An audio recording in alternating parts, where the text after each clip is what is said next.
4 boxes of federal subpoenas addressed to Mayor Arthur Sterling's office and his entire redevelopment committee sat unserved on a U.S. Marshal's desk for exactly 1 week before a single one-line directive from Washington, D.C. ordered them shredded. Not sealed, not postponed, shredded. And with those documents, an entire federal investigation into the suspicious death of a young journalist, Eleanor Vance, evaporated into smoke and silence. What you are about to hear reveals a hidden mechanism of power, a profound manipulation of justice, and a secret order that derailed a federal inquiry into a murder case tied directly to a sitting mayor's inner circle.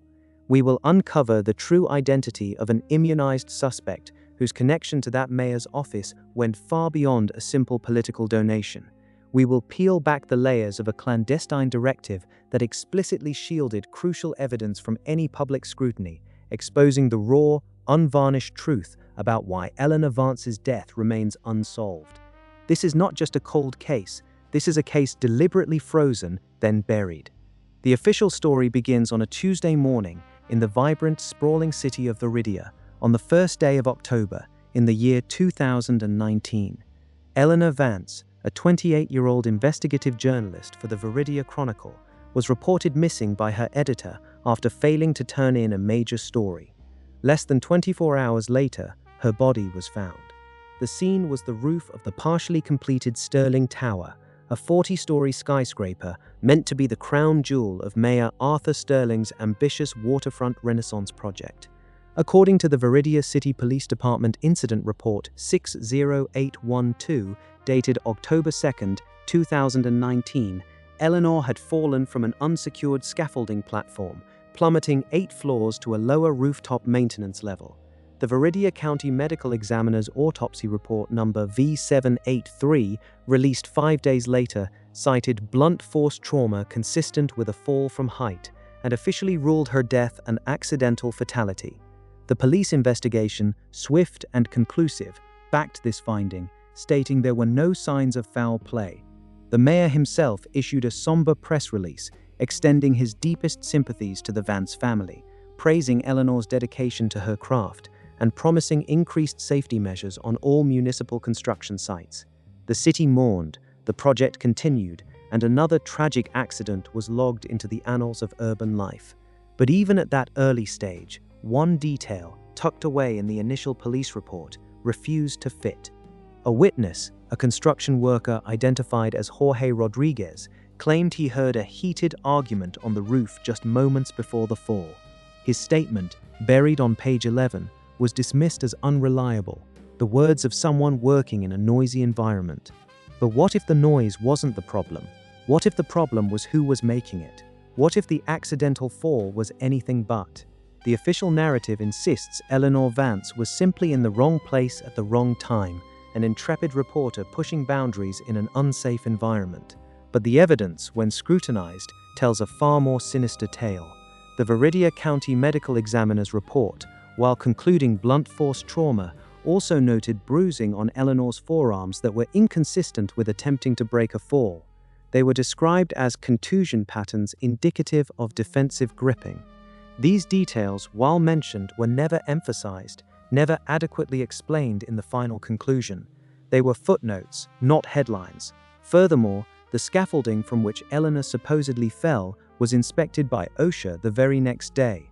Their report, document number V783990, found no structural defects, none. The platform was secure, the guardrails intact, the safety harnesses properly stored. The only thing unsecured was the narrative itself. This is where the official story unravels. Weeks after her death, Eleanor Vance's personal laptop was recovered from her apartment. It wasn't immediately found because it was hidden, secreted away in a void behind a loose wall panel. This wasn't the action of a journalist who simply misplaced her device. This was the action of someone expecting trouble, someone safeguarding their work. On that laptop, federal investigators who had quietly begun their own preliminary inquiries found an unsent email draft dated less than 2 hours before her death. The subject line was chillingly simple: Sterling Project Kickbacks, Croft Developments. The body of the email outlined an intricate web of illicit payments, shell corporations, and campaign donations, designed to funnel millions of dollars from the waterfront Renaissance project directly into the re-election coffers of Mayor Arthur Startling, with Silas Croft, CEO of Croft Developments, as the primary intermediary. Silas Croft. You remember Jorge Rodriguez, the construction worker who heard the argument? He identified Silas Croft from a photo lineup. He had seen Croft on the roof that morning, yelling at a woman he later identified as Eleanor Vance. This witness statement, originally dismissed, suddenly carries the weight of a lead that should have cracked the entire case wide open. But the federal investigation, which had started to gather momentum, was suddenly, inexplicably, slammed shut.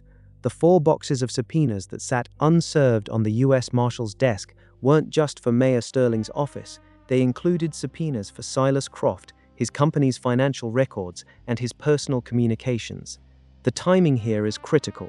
Croft received a blanket immunity deal in a completely unrelated federal probe into a land deal in a neighboring state, a deal that was finalized and executed just 4 days after Eleanor Vance's death, and crucially, 3 days before those subpoenas targeting him could be served.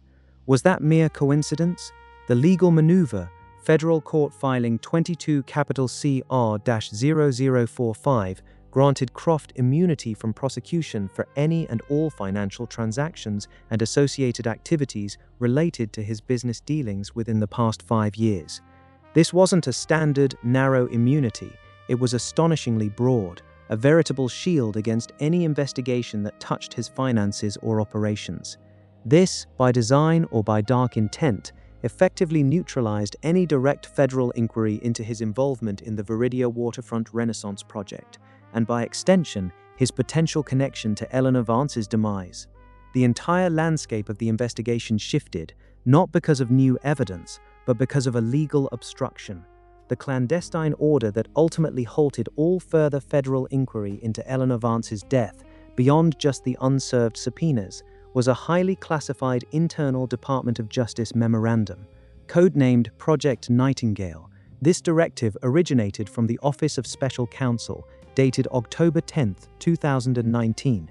It cited national security prerogatives and ongoing classified operations as justification for the immediate cessation of all federal inquiries, including existing and planned subpoenas related to the Viridia Waterfront Renaissance project and any associated personnel. This memo, never publicly acknowledged, effectively placed Mayor Arthur Startling and Silas Croft beyond the reach of federal investigators in connection to Eleanor's death. This wasn't a cover-up in the traditional sense, it was a strategically deployed legal and bureaucratic blockade. A memo, signed by a Deputy Assistant Attorney General, now stood as an impenetrable barrier between the truth and public justice. Consider that for a moment. This case demands a deeper look through 3 critical investigative lenses that were, by design, obscured. First, the principle of motive and opportunity. Eleanor Vance had both the motive and the opportunity to expose massive corruption. Silas Croft and Mayor Startling had a clear, documented motive to silence anyone who threatened their multi-million-dollar project and political careers. The accidental fall conveniently eliminated the very journalist poised to expose them. Modern investigative techniques would demand a forensic re-examination of the crime scene for any overlooked trace evidence on Eleanor's clothing or person that could link her to an assailant. Was there skin under her fingernails? Fibers from another individual? These were questions left unanswered. Second, the principle of witness corroboration and credibility. Jorge Rodriguez's initial statement about a heated argument was casually dismissed. In any robust investigation, a witness who places a key figure at the scene of a crime moments before the incident, especially when that key figure is linked by documented evidence to the victim's investigation, would be painstakingly cross-referenced. His account should have been the starting point for a deeper inquiry into Silas Croft's presence and actions that morning, not a discarded footnote. A thorough modern investigation would have interviewed every worker on site, reviewed all access logs, and pulled every piece of surveillance footage from surrounding buildings. What did they see? Who came and went? Why was this not done with the rigor required for a death investigation, especially one involving a public figure's flagship project? Third, the principle of systemic interference and command influence. The sudden, broad immunity deal for Silas Croft followed swiftly by a classified federal directive to halt all related investigations, paints a chilling picture of political maneuvering. This wasn't an investigation that simply ran cold. It was an investigation that was actively, intentionally frozen. When the federal apparatus, ostensibly designed to pursue justice, becomes the very instrument of its obstruction, the system itself is compromised. This case serves as a stark illustration of how power can manipulate legal processes, using secrecy and national security as a shield to protect certain individuals and to ensure inconvenient truths never see the light of day. The systemic failure here is not merely negligence, it is an active subversion of justice. The truth about Eleanor Vance's death, once buried beneath layers of official reports and political machinations, now reveals a profound and unsettling reality. You are left to grapple with the knowledge that some cases are never truly solved because powerful forces decide they simply will not be. The official record can be a carefully constructed facade, masking an ugly truth designed to protect the very individuals it should be investigating. Once you see how a broad immunity deal and a clandestine federal order can derail an entire murder investigation, especially one tied to political power, you will never again look at a closed or cold case the same way. The question ceases to be merely who committed the crime and morphs into who decided the crime would remain unsolved. The truth about Viridia demands to be exposed. This deep dive into the unsolved murder of Eleanor Vance and the halted federal investigation highlights a pattern of political interference that demands continued scrutiny. What other cases, dismissed as accidents or closed without adequate explanation, might harbor similar secrets? This is not the end of our work.